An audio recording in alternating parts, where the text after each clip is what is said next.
Hello everyone. तो कैसे हैं सभी लोग। आशा करता हूँ आप बहुत ही अच्छे होंगे, स्वस्थ होंगे और सुरक्षित होंगे। मेरा नाम Amit Kumar. Again I welcome you on MAT physics 2.0 YouTube channel. तो चलिए शुरू करते हैं। आज के इस लेक्चर में हम क्या बताएंगे।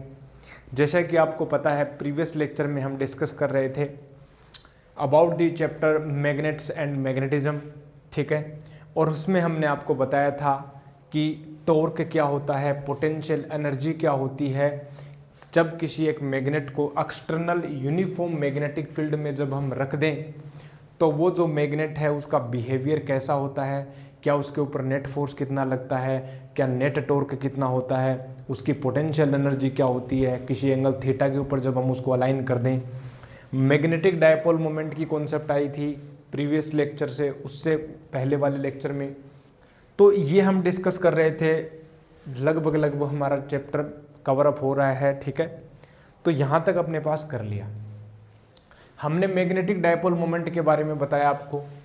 कैपिटल एम वेक्टर वो होता है, it is the product of either pole strength and the distance between those poles, यानी मैग्नेटिक लेंथ, ठीक है।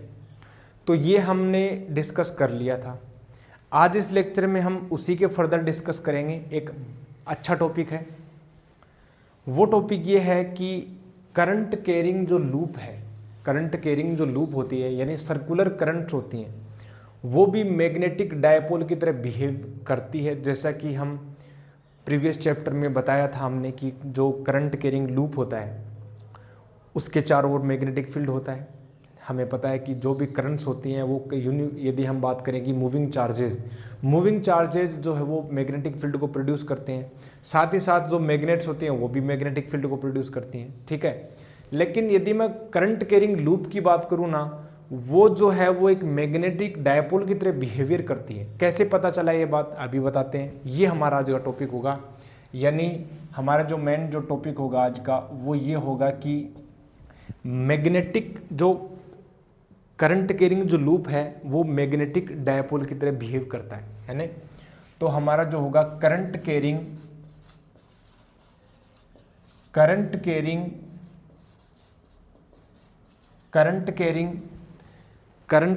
सर्कुलर लूप या current carrying loop, current carrying coil बोल दो या करंट कैरिंग लूप बोल दो।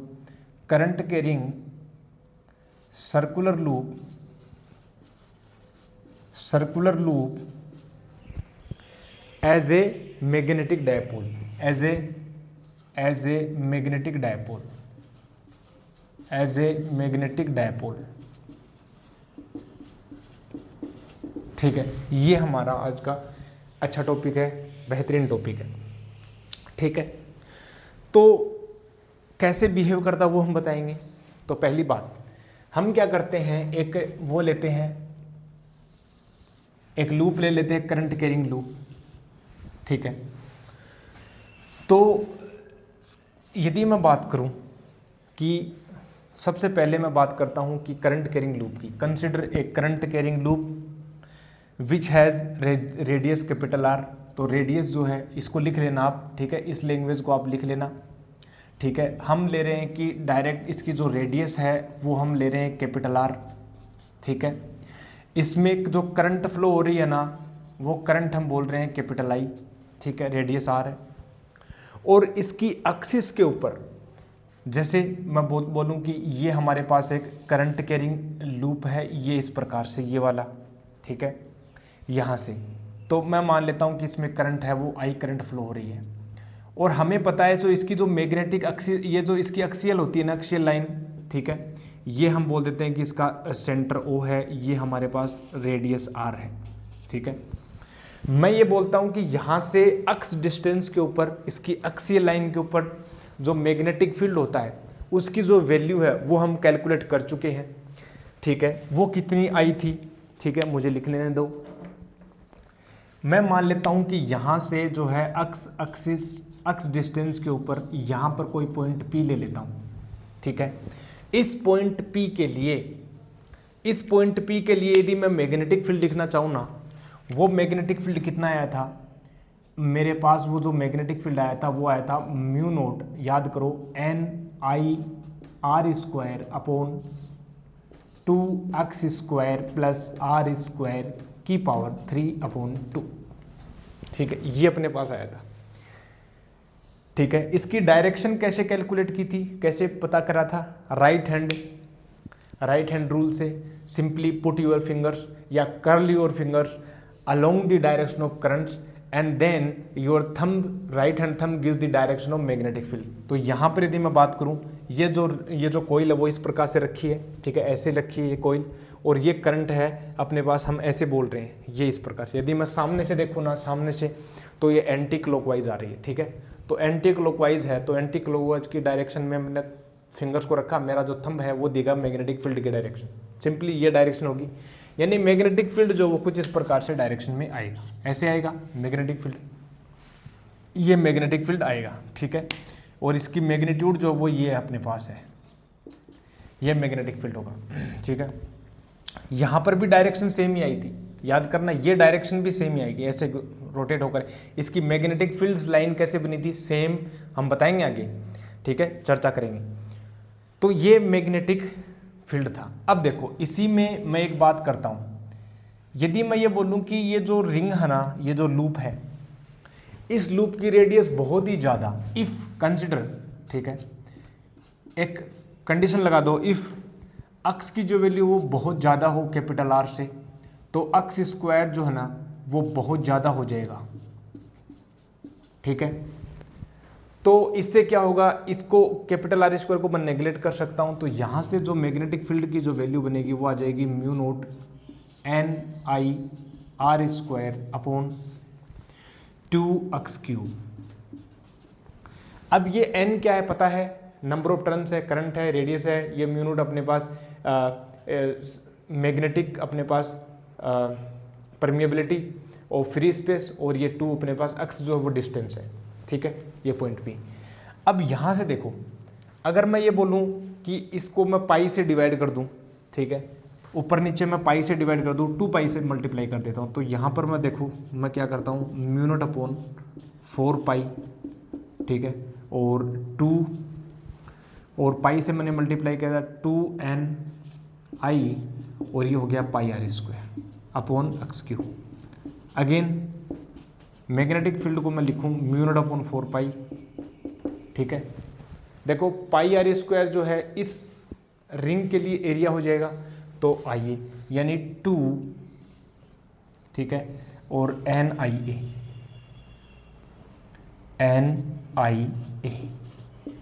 Upon x³। ठीक है, और ये यहां तक आया।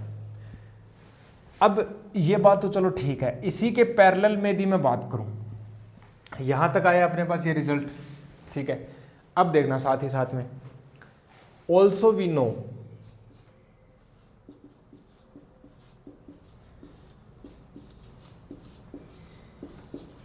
हम क्या जानते हैं, हम ये जानते हैं कि मैग्नेटिक फील्ड जो होगा, मैग्नेटिक फील्ड जो होगा किसी एक बार मैग्नेट के लिए, एक बार मैग्नेट के लिए उसकी जो एक्सिस है होती है मैग्नेटिक एक्सिस, वहां पर मैग्नेटिक फील्ड कितना निकाला था, याद करो। मैग्नेटिक फील्ड, यदि मैं बात करूं magnetic field, magnetic field, magnetic field, ठीक है, at a point on magnetic axis, magnetic axis of a bar magnet, of a bar magnet, ठीक है, ऑफ ए बार मैग्नेट। कितना आया, उसका जो फॉर्मूला आया था वो आया था मेरे पास, अगर मैं याद करूं तो μ0 अपॉन 4 पाई k 2kp अपॉन r³ होता है, वैसे यहाँ पर 2km। ठीक है, तो 2 हो गया, ये हो गया अपने पास m अपॉन x³। याद करो, कुछ ऐसा सही हमने बताया था क्या, ऐसे कुछ इस प्रकार से, ये नॉर्थ है, साउथ है, यहाँ से जो है, यहाँ से x डिस्टेंस पर यदि मैं बात करूँ मैग्नेटिक फील्ड की, तो ये इस प्रकार से आया था क्या। ठीक है, अगर मैं इसको इक्वेशन नंबर 1 दूँ, इसको इक्वेशन नंबर 2 दूँ, इक्वेशन 1 और 2 से यदि मैं कंपेयर करूँ ना, तो कंपेयर करने से मेरे पास क्या आता है, मेरे पास एक रिजल्ट आता है कि NIA की जो वैल्यू हो कैपिटल M के इक्वल है। ठीक है, तो बाई कंपेरिजन, ठीक है, by comparison of equation 1 and 2 what we can write, capital M is equal to NIA। और कैपिटल M क्या होता है, मैग्नेटिक डायपोल मोमेंट। चूंकि ये जो मैग्नेट है वो एक मैग्नेटिक डायपोल होती है, उसके करस्पॉन्डिंग इसका एक मैग्नेटिक डायपोल मोमेंट आता है कैपिटल M, और वो अपने पास आया है इसके करस्पॉन्डिंग NIA, और ये भी एक मैग्नेटिक डायपोल की तरह ही बिहेव करती है। याद रखना, अब हमें पता लग गया कि क्या प्रोसेस होती है। इसका जो मैग्नेटिक फील्ड का जो एक्सप्रेशन आती है और इसकी जो मैग्नेटिक फील्ड की एक्सप्रेशन आती है at point P on its axis, it is quite similar to the magnetic field of a circular ring, circular current carrying loop. ठीक है, तो यहां से हम कह सकते हैं कि हाँ, एक करंट कैरिंग सर्कुलर लूप भी एक मैग्नेटिक डायपोल की तरह बिहेव करता है। ठीक है, और साथ ही साथ यहां तक ही नहीं, अगर हम आगे भी डिस्कस करें, यदि मैं इसकी मैग्नेटिक फील्ड्स लाइन की ड्रॉ करूं, मैग्नेटिक फील्ड लाइंस को ड्रॉ करना मैंने बताया था प्रीवियस लेक्चर में मिल जाएगा। तो इसकी यदि मैग्नेटिक फील्ड की लाइन अगर मैंने ड्रॉ किया तो मेरे पास कुछ इस प्रकार से रिजल्ट आया प्यारे दोस्तों, इस प्रकार से मेरे पास रिजल्ट आया था। ठीक है ना, इस प्रकार से मेरे पास आया था कि हाँ, ऐसी सी कुछ मैग्नेटिक फील्ड्स लाइन बनी थी।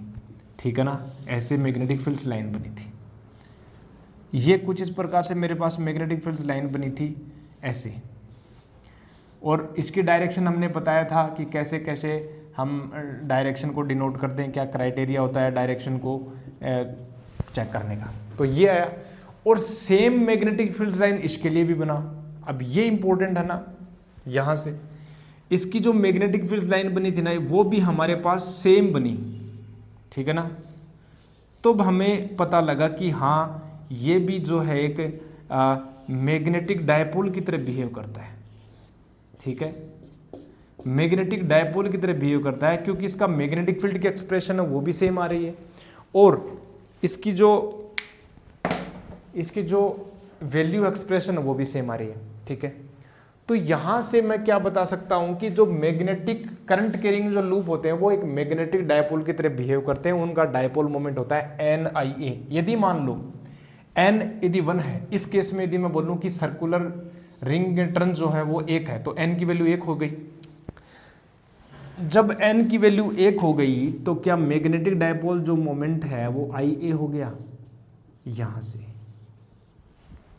ठीक है, ठीक है, N की वैल्यू 1 कर दी हमने, यहां से N मैंने बोल दिया कि 1 है नंबर ऑफ टर्न्स। अब हमें यह भी पता है कि मैग्नेटिक डायपोल मोमेंट की जो डायरेक्शन भी होती है, क्योंकि वेक्टर क्वांटिटी, इसकी डायरेक्शन हमने बोला था कि साउथ से नॉर्थ होती है।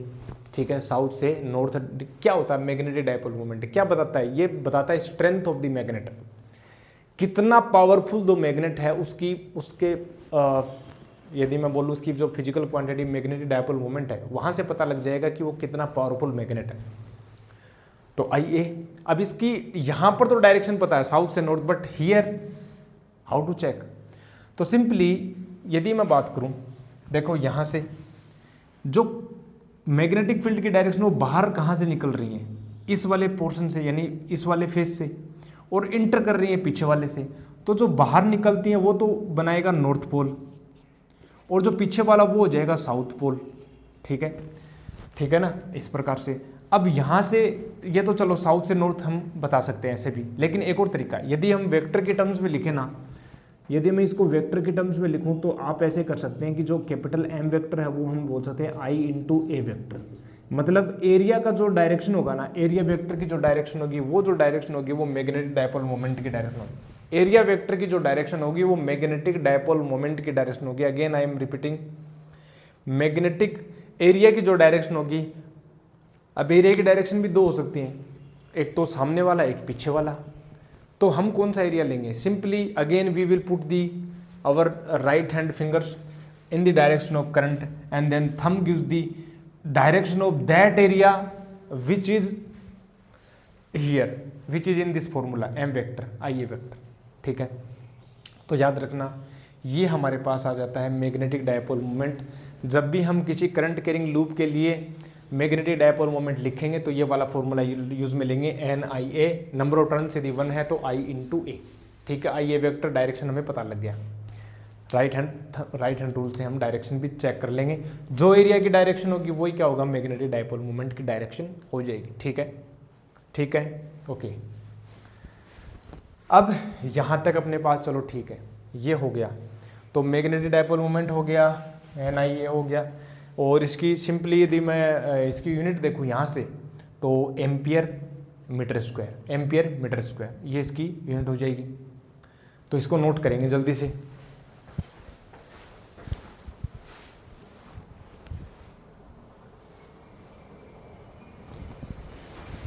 ठीक है, तो यहाँ से अपने पास हो गया, इसको हम इरेज करते हैं।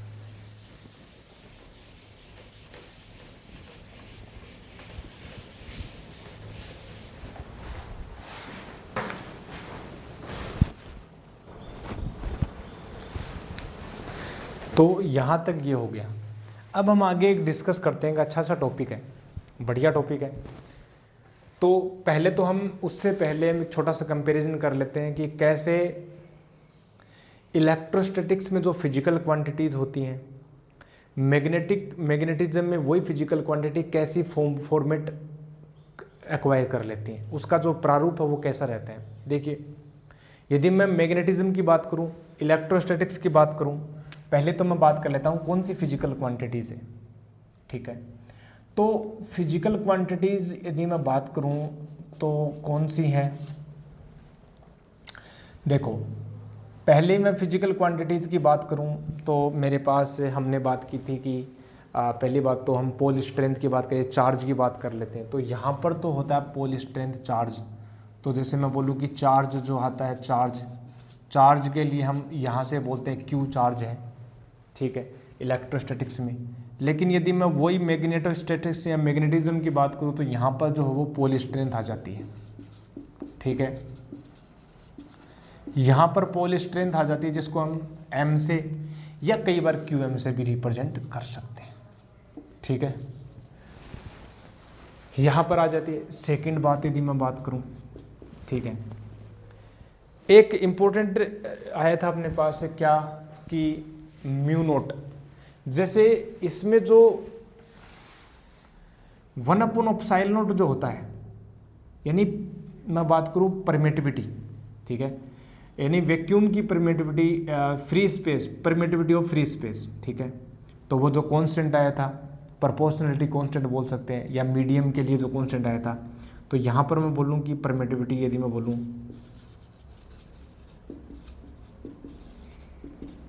परमिटिविटी ऑफ फ्री स्पेस की बात करूं, परमिटिविटी ऑफ फ्री स्पेस, यहां पर मैंने बोला कि yes epsilon note.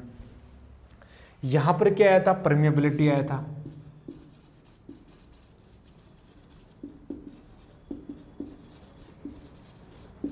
Permeability of free space आया था यहां पर।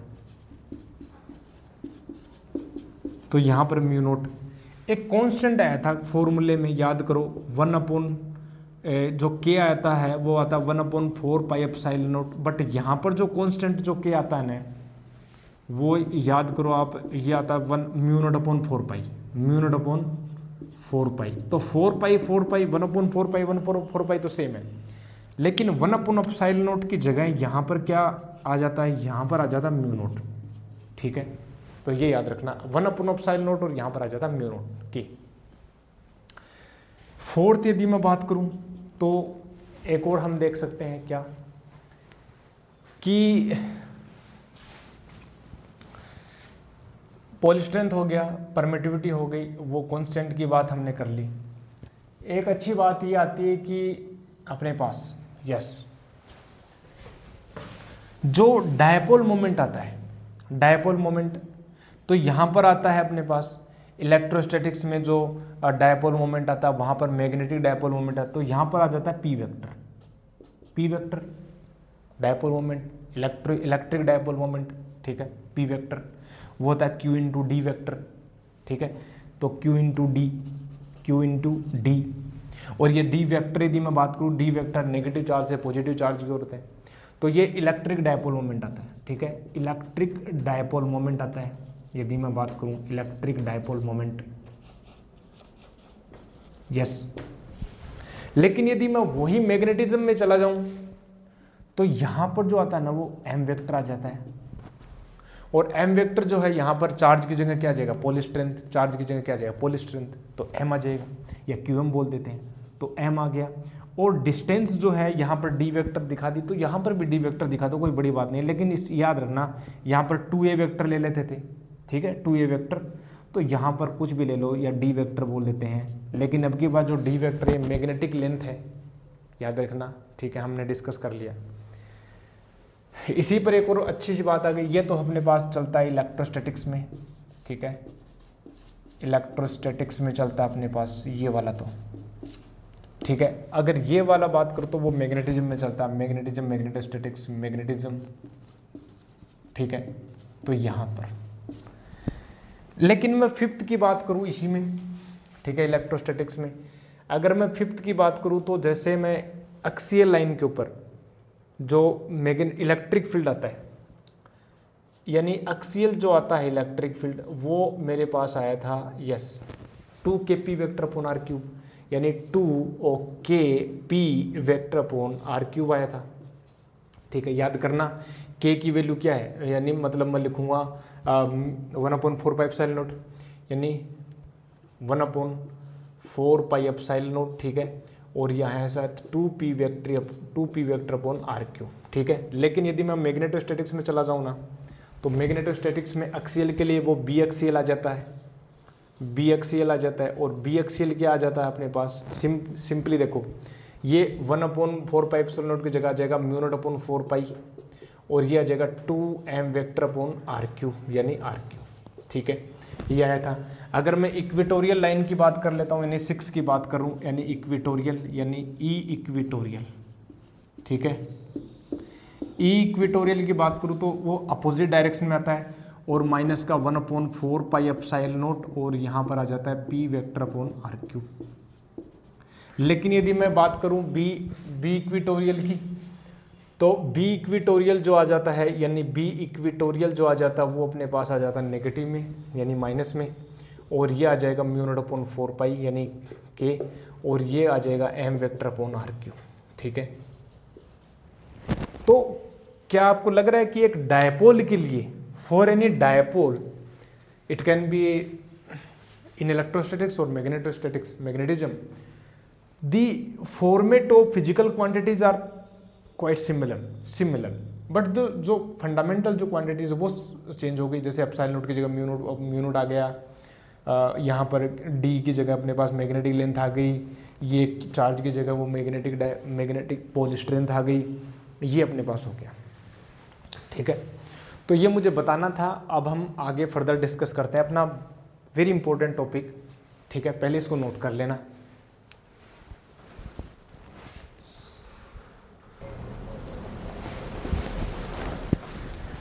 हाँ, तो अब आगे हम चलते हैं नेक्स्ट टॉपिक के ऊपर। जो हमारा जो टॉपिक होगा नेक्स्ट, वो होगा कि जो ऑर्बिटल इलेक्ट्रॉन है, जो बाउंड इलेक्ट्रॉन है, वो इलेक्ट्रॉन जो रिवॉल्व करता है न्यूक्लियस के चारों ओर, फ्री नहीं है, वो इलेक्ट्रॉन जो है, एक पहली बात तो वो इलेक्ट्रॉन सर्कुलेट करता है, चक्कर लगाता रहता है न्यूक्लियस के चारों। अभी तक तो हम जैसे बोहर मॉडल है, हम बोहर मॉडल की बात कर रहे हैं, हम क्वांटम फिजिक्स की बात नहीं जा रहे, हम नहीं जा रहे श्रोडिंगर भाई साहब क्या बोलते हैं, हम नहीं जा रहे डिराक के बारे में। अभी तक हम 12th लेवल, जेई लेवल तक हमें बोहर तक ही लिमिटेड रहना है, ठीक है। हालांकि जेई में और भी अच्छे अच्छे क्वेश्चन आने लग गए हैं, बाउंड स्टेट प्रॉब्लम से बॉक्स, ठीक है, तो वो भी हम डिस्कस कर लेंगे। अभी के लिए बोहर मॉडल ने, ये बोहर ने, ठीक है, नील बोहर ने ये बोला था, अपने 3 पोस्टुलेट्स दिए थे उन्होंने, ठीक है। उन्होंने बोला कि जो इलेक्ट्रॉन है वो एक ऑर्बिट में, ठीक है, बहुत सारी ऑर्बिट्स होते हैं, उनमें वो रिवॉल्व करता रहता है न्यूक्लियस के चारों, ठीक है। इलेक्ट्रॉन केवल उन्हीं खास ऑर्बिट्स में रिवॉल्व करेगा जिसके लिए जो एंगुलर मोमेंटम है वो एच कट का मल्टीपल हो, इंटीजर मल्टीपल हो, ठीक है, h/2π का पूर्ण गुणज हो, इंटीजर मल्टीपल हो, ये उन्होंने बोला था। तीसरा पोस्टुलेट ये कहता है कि ठीक है, वो हाई एनर्जी लूज नहीं करता, एनर्जी रेडिएट नहीं करेगा, केवल वो स्टेबल ऑर्बिट्स होते हैं, स्थायी कक्षा होते हैं, उनमें इलेक्ट्रॉन जो है अपनी एनर्जी को रिलीज नहीं करता। केवल वो जब अपर लेवल से लोअर लेवल में आए तो एनर्जी को इमिट करता है, और जब अब्जॉर्ब कर लेता है तो वो हायर लेवल में चले जाता है, वो हमने पास ठीक है। लेकिन हमारा मुद्दा ये है कि जब इलेक्ट्रॉन रिवॉल्व करता है तो इलेक्ट्रॉन चार्ज पार्टिकल है, और जब चार्ज पार्टिकल सर्कुलेट करेगा तो क्या वो करंट प्रोड्यूस नहीं करेगा, और वो करंट कैरिंग लूप नहीं हो जाएगा, और उस करंट कैरिंग लूप का हमें मैग्नेटिक डायपोल मोमेंट हमें निकालना है, क्योंकि अभी अभी हमने वही चर्चा की थी। तो क्या रिवॉल्विंग इलेक्ट्रॉन जो है उसका मैग्नेटिक डायपोल मोमेंट हम निकाल सकते हैं? बिल्कुल निकाल सकते हैं। तो वो हमें निकालना है। हम नहीं जा रहे बोहर मॉडल को पढ़ने, लेकिन हम ये चाहते हैं कि मैग्नेटिक डायपोल हम निकालें, मैग्नेटिक डायपोल मोमेंट हम कैलकुलेट करें, मैग्नेटिक डायपोल मोमेंट हम कैलकुलेट करें, मैग्नेटिक डायपोल मोमेंट हम कैलकुलेट करें, magnetic dipole moment of revolving electron, of a revolving electron, ठीक है, या orbital electron, whatever you want to say, orbit, ठीक है, ऑर्बिटिंग मोशन इलेक्ट्रॉन। तो यस, मैं मानता हूं कि मान लेता हूं कि एक इलेक्ट्रॉन जो है, consider an electron is revolving according to Bohr theory. एक इलेक्ट्रॉन जो है वो अपने एक इस ऑर्बिट्स में वो चक्कर लगा रहा है, ठीक है, ऐसे चक्कर लगा रहा है, ठीक है, मान लेते हैं ये, और ये इसके न्यूक्लियस है, इस न्यूक्लियस के चारों ओर चक्कर लगा रहा है। तो मान लेते हैं कि पर्टिकुलर जो इलेक्ट्रॉन है जब ऐसे चक्कर लगाएगा तो इसका जो मैं वेलोसिटी बोल देता हूँ कि किसी पर्टिकुलर, ठीक है, यहाँ से उस रेडियस के ऊपर जो है, मान लेते हैं उस ऑर्बिट की जो रेडियस है, ठीक है, आर है, और वेलोसिटी वी वेक्टर है, और चक्कर लगाएगा तो इसका जो टाइम पीरियड है वो टी है, सब कुछ है, ठीक है, ये न्यूक्लियस है, चक्कर लगा रहा है इस प्रकार से। तो जब इलेक्ट्रॉन के अपोजिट, जब इलेक्ट्रॉन ऐसे चक्कर लगा रहा है तो क्या अपोजिट में करंट नहीं फ्लो होगी क्या? बिल्कुल करंट, तो करंट ऐसे फ्लो होगी, ऐसे ये वाली करंट हो जाएगी, ठीक है। तो हमें पता है वास्तव में तो क्वांटम फिजिक्स के अकॉर्डिंग तो इलेक्ट्रो हाइजेनबर्ग अनसर्टेनिटी के प्रिंसिपल के अकॉर्डिंग तो इलेक्ट्रॉन फंडामेंटल जो माइक्रो पार्टिकल्स होते हैं, क्वांटम पार्टिकल्स होते हैं, स्मॉल पार्टिकल्स होते हैं, तो उनकी एग्जैक्ट लोकेशन हम फाइंड आउट नहीं कर सकते। लेकिन बोहर जो है वो सेमी क्लासिकल मॉडल है, वो क्वांटम का भी एक पर्टिकुलर उसकी जो क्वांटाइजेशन का जो पोस्टुलेट बताया था वो क्वांटम मैकेनिक्स से रिलेटेड है। बाकी जो फर्स्ट प्रिंसिपल बात करूं, फर्स्ट पोस्टुलेट की बात करूं, तो वो ये कहता है कि क्लासिकल मॉडल है। तो क्वांटम का भी कुछ है बोहर की थ्योरी में, क्लासिकल का भी है, दोनों मिक्स है, ठीक है, यूनिक कॉम्बिनेशन। खैर उस पर हम नहीं जा रहे, हमारा मुद्दा ये है कि इसका जो मैग्नेटिक डायपोल मोमेंट कैसे निकालें। तो अभी अभी हमने और क्या है, मैग्नेटिक डायपोल मोमेंट ही तो किया है। मैग्नेटिक डायपोल मोमेंट हमने क्या किया था कि करंट कैरिंग लूप के लिए magnetic dipole moment I/A। Current कैसे निकालें इसके लिए? करंट की वैल्यू देखो, करंट जो होती है, करंट क्या होती है, इलेक्ट्रिक करंट क्या होता है, it is the rate of flow of charges, simple. T time में कितना चार्ज किसी क्रॉस सेक्शन एरिया से परपेंडिकुलरली क्रॉस करता है, that is called the electric current simply. तो I इज इक्वल टू होता है, मान लेते हैं चार्ज क्यों क्रॉस कर रहा है टाइम t में, तो चार्ज की वैल्यू तो यहाँ पर E है, लेकिन टाइम की यदि मैं बात करूँ ना तो distance upon speed time is equal to हो जाएगा डिस्टेंस अपॉन स्पीड, यानी ये हो गया EV/2πr, सिंपली EV/2πr हो गया। तो I हो गया, जब I आ गया तो क्या मैग्नेटिक डायपोल मोमेंट भी आ जाएगा? बिल्कुल। तो देखिए ये मैं लैंग्वेज लिखा नहीं रहा, ठीक है, तो लैंग्वेज लिख लेना आप, थ्योरी के रूप में लिख लोगे, ठीक है। तो M जो है वो हो गया I/A, तो I कितना है EV/2πr, तो ये मैंने बोला EV/2πr। एरिया जो है वो हो जाएगा πr², क्योंकि ये जो है बोहर बोलता है ये पैराबोलिक शेप में नहीं रिवॉल्व करता, ये सर्कुलर शेप में, सर्कुलर ऑर्बिट्स होती हैं, तो πr² उसका सर्कल का एरिया हो जाएगा। तो मैग्नेटिक डायपोल मोमेंट हो जाएगा, ये हो जाएगा पाई से पाई कैंसिल, यानी EV/2, ये अपने पास आया, ठीक है, ओके, ये चलो ठीक है, अच्छी बात है। लेकिन एक बात और देखो, इलेक्ट्रॉन के पास मोमेंटम है, जी बिल्कुल है मोमेंटम, मोमेंटम है, बिल्कुल है। अब मोमेंटम है तो उसके पास जब सर्कुलर ऑर्बिट में जब रिवॉल्व करा तो एंगुलर मोमेंटम भी होगा, एंगुलर मोशन के अकॉर्डिंग। तो एंगुलर मोमेंटम जो है वो होता है L vector equal to r vector cross p vector. In this situation r vector जो है और एल पी वेक्टर जो है वो परपेंडिकुलर है, यानी थीटा 90 डिग्री हो गया। अगर मैं मैग्नीट्यूड की बात करूँ ना, p equal to m v, यानी ये हो जाएगा एम वी आर। आर क्या है यहाँ पर, ये अपने पास रेडियस हो जाएगी आर, एम वी आर। अगर मैं बात करूँ इससे, मैं 2m से ये मास ऑफ इलेक्ट्रॉन यदि मैं डिवाइड करूँ, इसमें पुट कर देता हूँ, तो जो मैग्नेटिक डायपोल मोमेंट आएगा ना वो आ जाएगा अपने पास, ठीक है, E/2m इंटू एल। ठीक है, अब एक और बात बता देता हूं, देखो यहां से करंट की डायरेक्शन में मैंने अपनी अंगुलियां रखी और जो थंब है वो क्या देगा, मैग्नेटिक डायपोल मोमेंट की डायरेक्शन I इंटू ए। तो ये जो डायरेक्शन होगी ना प्यारे दोस्तों, ये वाली जो डायरेक्शन होगी वो हो जाएगी मैग्नेटिक डायपोल मोमेंट की डायरेक्शन। और ऑर्बिटल मोशन कर रहा है इलेक्ट्रॉन, एल जो है एंगुलर मोमेंटम एल है, और अपने पास एंगुलर मोमेंटम क्या है, एल है, ऑर्बिटल मोशन के करस्पॉन्डिंग। तो उसके लिए जो मैग्नेटिक डायपोल मोमेंट है उसको म्यू से दिखाते हैं, न कि कैपिटल एम से, अलग से सिंबल यूज कर लेते हैं। तो ये हो गया म्यू एल और ये वेक्टर हो गया, ठीक है। तो ये हो गया, साथ ही साथ में जो एल है एंगुलर मोमेंटम की जो डायरेक्शन है, r vector cross p vector से देखो, r vector cross p vector just opposite आएगी, यानी ये जो डायरेक्शन आएगी वो आ जाएगी एल वेक्टर की डायरेक्शन, और ये जो आ जाएगी म्यू एल वेक्टर की डायरेक्शन। ये दोनों वेक्टर आपस में जस्ट अपोजिट हैं डायरेक्शन में।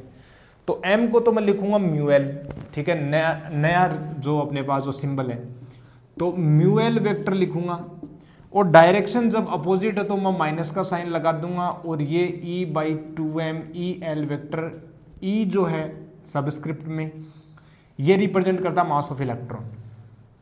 तो ये जो फॉर्मूला है ना, ये मेरे पास बन के आता है रिजल्ट, ठीक है। और कई बार बुक्स में ऐसा लिखे रहता है अपने पास कि म्यू एल अपॉन एल जो है वो हो जाएगा E/2m ई, कॉन्स्टेंट होता है किसी भी ऑर्बिट के लिए, ये जो रेशियो वो कॉन्स्टेंट होगा E/2m, that is called gyromagnetic ratio, that is called gyromagnetic ratio, ठीक है, जायरोमैग्नेटिक रेशियो। जायरोमैग्नेटिक रेशियो, इसकी वैल्यू भी हम कैलकुलेट कर सकते हैं यहाँ से E/2m, ठीक है, यहाँ से E/2m की वैल्यू कैलकुलेट कर सकते हो क्या। अप्रोक्सीमेट जब आप इसको कैलकुलेट करोगे, E की वैल्यू आप रखोगे 1.6 इंटू 10⁻⁻19, यहाँ से देखो कैलकुलेट कर ही लेते हैं, यानी म्यू एल अपॉन एल जो है, यानी मैं कैलकुलेट करूँ, यानी 1.6 इंटू 10⁻⁻19 जब कैलकुलेट किया, ये अपने पास रखा 9.1 इंटू 10⁻31 कर दिया, ठीक है, यानी ये हो गया 0.8 हो गया। यहाँ से जब मैंने कैलकुलेट किया तो यहाँ पर 19, 20, 30, 11, 12 हो गया। तो ये हो गया 10⁻12 इंटू में 0.8 अप्रोक्सीमेट 9 मान लेता हूँ, ठीक है। तो यहाँ से 0.8 अपॉन 9 हो गया, यहाँ से मैं बोलूँ कि 80, और ये हो गया, ठीक है, 8.8 समथिंग 10⁻10, ये वैल्यू आती है, that is called gyromagnetic ratio, ठीक है, that is called gyromagnetic ratio, okay. तो यहाँ से हमारा मेन मकसद ये था, मेन जो अपना मोटिव था कि हम कैलकुलेट कर पाए म्यू एल वेक्टर, ठीक है, और ये एल वेक्टर। अब देखो ये जो इलेक्ट्रॉन है ये हमने कैलकुलेट किया, ठीक है। बोहर ने क्या बोला, बोहर के यदि मैं सेकंड पोस्टुलेट की ओर जाऊं, तो बोहर का जो सेकंड पोस्टुलेट है वो ये कहता है कि electrons revolve in a stable orbit, electron केवल स्थायी कक्षाओं में चक्कर लगाते हैं, and for that orbits, for those orbits what we can say that angular momentum for those orbits in which electrons are revolving, the angular momentum is equal to the integer multiple of h cut, मतलब L की जो value है, जिन orbits में वो electron revolve कर रहा है उनके लिए जो एंगुलर मोमेंटम की जो वैल्यू है वो इंटीजर मल्टीपल यानी एन के मल्टीपल होगी किसकी वैल्यू की, एच कट की। एच क्या है, एच अपॉन 2 पाई। एच क्या है यहां पर, ये एच कट जो है और ये जो एच है प्लैंक कांस्टेंट, ये जो एच जो है ये फंडामेंटल एक कांस्टेंट है जो आपको क्लासिकल से क्वांटम डोमेन में ले जाने में हेल्पफुल करता है। यदि आप जब भी किसी भी प्रॉब्लम में एच की वैल्यू टेंड्स टू 0 मानो तो वो क्लासिकल मॉडल में चला जाता है, वो क्लासिकल फिजिक्स में चला जाता है। लेकिन जब एच की वैल्यू एग्जिस्ट करे, एच की वैल्यू नॉन जीरो हो, तो वो जो क्वांटम प्रॉब्लम होती है, क्वांटम मैकेनिक्स डील करती है। तभी मैं बोल रहा था कि ये सेमी क्लासिकल मॉडल है बोहर का, क्योंकि इसमें क्वांटम का भी एक रोल है, ठीक है। तो NH/2 होता है, तो ये हम बोलते हैं बोहर का सेकंड पोस्टुलेट, ठीक है। तो अब L की वैल्यू मुझे पता है, और यहां से यदि मैं बात करूं ये वाला, यहां से L की वैल्यू में L की वैल्यू पुट कर देता हूं। सो यहां पर यदि मैं L की वैल्यू पुट करूं तो मेरे पास म्यूएल कितना आएगा, म्यूएल मेरे पास आएगा E/2me, और L जो मेरे पास आएगा NH/2 यानी मेरे पास आएगा NeH/4me। ये मेरे पास जो है बोहर की थ्योरी के अकॉर्डिंग मेरे पास ये रिजल्ट निकल के आता है 4πme, यानी मैग्नेटिक डायपोल मोमेंट की वैल्यू मेरे पास ही आती है। समझ गए। और इसी में यदि मैं एक और बात बोल दूं, ठीक है, यहां तक तो मेरे पास रिजल्ट निकल के आता है। अब यदि मैं पर्टिकुलर इलेक्ट्रॉन हाइड्रोजन एटम की बात करूं, ठीक है, हाइड्रोजन एटम में एक इलेक्ट्रॉन होता है, ठीक है। For hydrogen atom and n=1 बोल देता हूं मिनिमम वैल्यू, ठीक है। फर्स्ट ऑर्बिट के लिए बोल देता हूं, first principle quantum number n=1 के लिए बोल देता हूं, तो म्यूएल की जो वैल्यू होगी ना, यानी ये होगा EH/4πm, that is called Bohr magneton, ठीक है, that is called Bohr magneton. Bohr magneton 9.27 into 10⁻⁻27, और ये मैग्नेटिक डायपोल मोमेंट है एम्पियर मीटर स्क्वायर, ठीक है। ये वैल्यू इसकी हो जाएगी अपने पास, ठीक है। ये तो ये मेरे पास एक मुद्दा था, एक अच्छा टॉपिक था, और इसको मुझे बताना था कि ये कैसे काम करता है मैग्नेटिक डायपोल मोमेंट।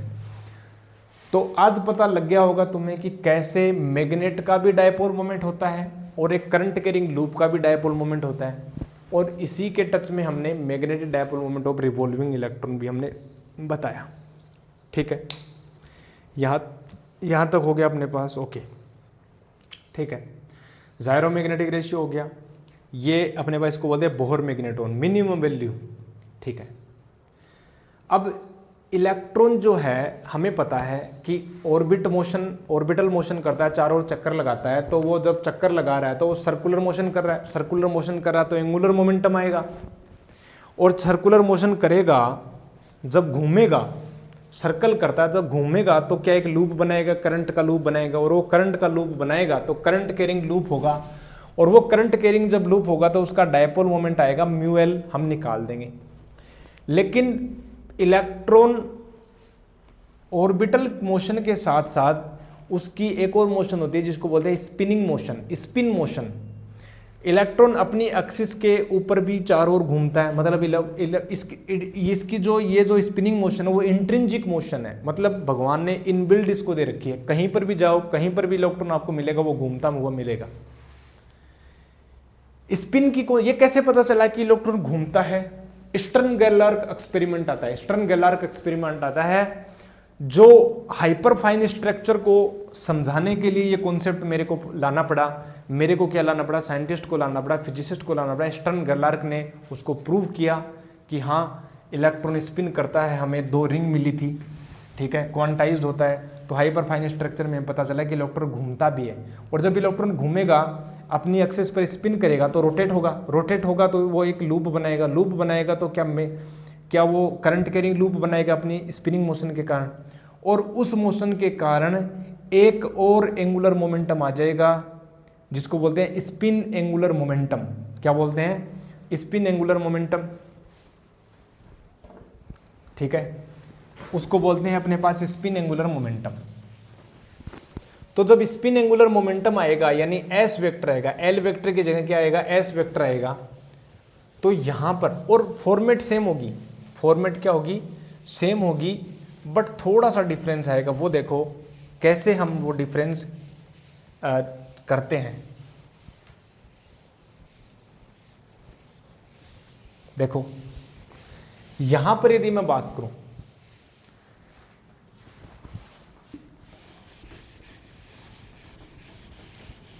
ये यहां पर जो फॉर्मेट आ जाती है ना स्पिन मोशन के कारण, ये जो स्पिन मोशन है ये तो चलो पीछे का है। अब मैं स्पिन मोशन की बात कर लेता हूं, ठीक है। इसी के नीचे आप लिख लेना इलेक्ट्रॉन, जो भी मैंने बोला उसको, electron also does the spin motion है, और स्पिन मोशन के करस्पॉन्डिंग जो अपने पास जो spin angular momentum S vector आएगा, ठीक है। और उसी में जो अपने पास जो एंगुलर और अपने पास मैग्नेटिक डाइपोल मोमेंट आएगा म्यू एस वेक्टर, वो अपने पास आता है माइनस का E/2m की जगह आ जाता है m, और यहाँ पर आ जाता है s वेक्टर। ये फॉर्मेट अपने को निकल के आती है। अब आप बोलोगे 2 वाला फैक्टर कहाँ गया, ये 2 क्यों नहीं आया? ये प्रैक्टिकली एक्सपेरिमेंटली जो है वो प्रूवन है कि यहाँ पर हमें जो हम कैलकुलेट कर रहे थे तो वहाँ पर हमें जो फैक्टर है ये 2 का वाला फैक्टर हट जाता है। लांदेस जी फैक्टर जब वहाँ पर आगे आएगा, ठीक है, ग्रेजुएशन पोस्ट ग्रेजुएशन में पढ़ोगे हायर फिजिक्स में, अभी यहाँ पर नहीं है, तो अभी के लिए आपको ध्यान रखना पड़ेगा mu s vector equal to minus E/m into s vector, ठीक है। तो ये स्पिन एंगुलर मोमेंटम भी आता है। अब दो ऑर्बिटल डायपोल मोमेंट हो गए, सॉरी डायपोल मोमेंट, तो स्पिन एंगुलर मोमेंटम भी आता है और ऑर्बिटल एंगुलर मोमेंटम भी आता है, और दोनों के करस्पॉन्डिंग मैग्नेटिक डायपोल मोमेंट आता है। एक तो आता है ऑर्बिटल मोशन के कारण ऑर्बिटल मैग्नेटिक डायपोल मोमेंट, और स्पिन मोशन के कारण स्पिन मैग्नेटिक डायपोल मोमेंट, दोनों आ गए। और जब इनका वेक्टर सम कर देते हैं तो यानी म्यू वेक्टर इक्वल टू अपने पास आ जाता है म्यू एल वेक्टर प्लस का अपने पास म्यू एस वेक्टर, और यहाँ पर आ जाता है E/2m इंटू एल वेक्टर, और यहाँ पर आ जाता है E/m इंटू एस वेक्टर। जब हम करते हैं तो यहाँ पर माइनस का E/2m कैलकुलेट कर लेते हैं, यानी L vector plus 2s vector आ जाता है। ये हम पढ़ रहे हैं प्यारे दोस्तों बोहर का मॉडल, और बोहर मॉडल तो ऐसा ही बोलता है, लेकिन जब क्वांटम फिजिक्स डील करेगी ना भाई, बोहर ने क्या बोला? बोहर ने तो ये बोला कि ठीक है जी, आप जो है एल की वैल्यू आप रख लो NH कट, लेकिन क्वांटम फिजिक्स में जाओगे ना तो क्वांटम फिजिक्स कहती है भैया ये होता है एक्चुअल में H कट इंटू टेल इंटू L प्लस 1 होता है, L इक्वल टू 0 अपने पास S ऑर्बिटल, ठीक है, L अपने पास एजिमुथल क्वांटम नंबर, ये प्रिंसिपल क्वांटम नंबर n आते हैं, L की वैल्यू अपने पास आ जाती है n-1। तो ये आगे की कॉन्सेप्ट है क्वांटम फिजिक्स में, ठीक है। कैसे श्रोडिंगर की इक्वेशन जब हम सोल्व करते तो अपने पास ये जो रिजल्ट मिलता है एजिमुथ, 4 प्रकार की अपने पास क्वांटम नंबर मिलती है, तो वो आगे की बात है। अभी के लिए हम यही डील करेंगे और यही लिखेंगे, ठीक है ना। ओके, तो यहाँ तक हमारा आज का टॉपिक होता है। बाकी इसके बारे में हम आगे डिस्कस करेंगे। नेक्स्ट जो टॉपिक होगा, जो भी होगा वो हम आगे नेक्स्ट लेक्चर में डिस्कस करेंगे। तब तक के लिए कोई भी डाउट हो कमेंट सेक्शन में लिखना, कैसा लगा लेक्चर वो भी लिखना, ठीक है, और फॉलो कर लेना चैनल को, ठीक है, तो सब्सक्राइब कर लेना। मैं आपको मिलूंगा नेक्स्ट लेक्चर में। तब तक के लिए क्या करना है, stay healthy, stay happy and keep taking healthy diet. I will meet you in next lecture. तब तक के लिए थैंक यू वेरी मच।